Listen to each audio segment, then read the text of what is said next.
सुरुको हामीले वर्कआउटहरू गर्दाखेरि हाम्रो मसलहरू त राम्रोसँग डेभलप भएको हुन्न होइन। हामीले जहिले पनि वर्कआउट गर्ने बेलामा चाहिँ एउटा चाहिँ स्ट्रेच अनि अर्को चाहिँ स्क्विज, यो दुइटा चाहिँ एकदम गर्नुपर्ने हुन्छ। हेलो, के छ सबैजना, सन्चै हुनुहुन्छ होला। आज चाहिँ म चेस्टको बारेमा कुरा गर्न जाँदैछु होइन। मोस्ट अफ द बिगिनरको प्रब्लम के हुन्छ भन्दाखेरि चेस्ट चाहिँ राम्रोसँग डेभलप भइरहेको हुँदैन। यसको लागि चाहिँ हामीले सानो सानो चेस्टको वर्कआउटको मोमेन्टहरू चाहिँ करेक्ट गर्नुपर्ने हुन्छ।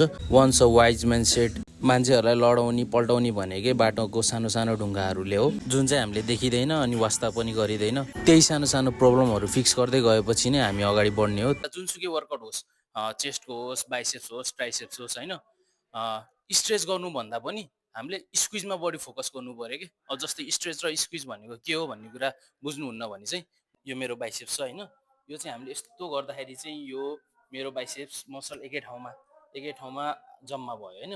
यो मसल्स एकै ठाउँमा जम्मा भयो, यसलाई चाहिँ हामीले स्क्विज भनिन्छ। अब स्ट्रेच गर्दाखेरि चाहिँ यसरी तन्किँदाखेरि यो मसल तन्कियो, यो चाहिँ स्ट्रेच भयो। तर हाम्रो ट्राइसेप्सको चाहिँ ओपोजिट हुन्छ फेरि है। हाम्रो ट्राइसेप्सको चाहिँ यस्तो गर्दाखेरि स्क्विज हुन्छ, यस्तो गर्दाखेरि पुरै तलसम्म आएको देख्नुभयो होला ट्राइसेप्स होइन, यो चाहिँ स्ट्रेच भयो। अनि हामीले चाहिँ यो मसल सुरुमा वर्कआउट गर्दा चाहिँ मसल राम्रोसँग डेभलप भएको हुन्न, त्यसै कारणले चाहिँ हामीले स्ट्रेच गर्ने भन्दा चाहिँ स्क्विजमा बढी फोकस गर्नुपर्ने हुन्छ कि। स्क्विजमा बढी फोकस गर्दै गर्दै गएपछि हाम्रो मसल बिस्तारै डेभलप हुँदै जान्छ।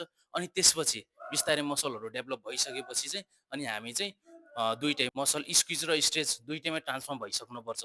सधैँभरि स्क्विज मात्रै गरेर हुन्न, चाहिँ हामीले प्ल्याटिस हिट गर्नको लागि चाहिँ अनि त्यसपछि मसल स्क्विज र स्ट्रेच दुइटै खेलाउनु पर्ने हुन्छ। तर सुरुमा तपाईँहरूले पनि एकचोटि ट्राई गर्नु होइन। कतिजनाको ब्याक डेभलप भएको छैन होला, कतिजनाको चेस्ट डेभलप भएको छैन होला। मेरो पनि राम्रोसँग चेस्ट चाहिँ डेभलप भइरहेको थिएन, अनि मैले चाहिँ जब यो स्ट्रेच गर्नुभन्दा पनि मैले स्क्विजतिर बढी फोकस गरेँ नि, त्यसपछि चाहिँ मेरो मसल चाहिँ अलिकति राम्रोसँग डेभलप भइरहेको छ। अब जस्तै 2-2 महिनामा त हामीले चेन्ज गरिराख्नुपर्ने हुन्छ होइन, तर यो 2-2 महिनाको फेजमा चाहिँ मैले यो पनि एड गरेको छु होइन।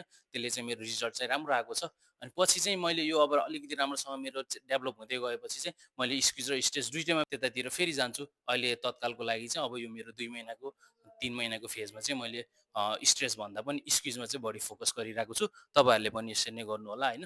तपाईँहरूको पनि चेन्जेस आउँछ। छुट्टै छुट्टै बडी टाइप हुने कुराले चाहिँ हाम्रो वर्कआउटहरू, जस्तै मलाई अब ल्याट पुल डाउनले मेरो ब्याक राम्रो भइरहेको छ भने कसैलाई चाहिँ बारबेल रोइङले राम्रो हुन्छ होइन। त्यस्तै हुन्छ, सबैलाई आफ्नो वर्कआउटको प्याटर्नहरू फलो गर्दै गएपछि आफ्नो बडीलाई चाहिँ कुन वर्कआउट गर्दाखेरि इफेक्टिभ हुन्छ भन्ने कुरा चाहिँ आफूले एक्सपिरियन्स गर्दै गएपछि बल्ल थाहा हुने कुरा हो। तर यो कुरा चाहिँ मैले एक्सपिरियन्स गरिरहेको कुरा हो।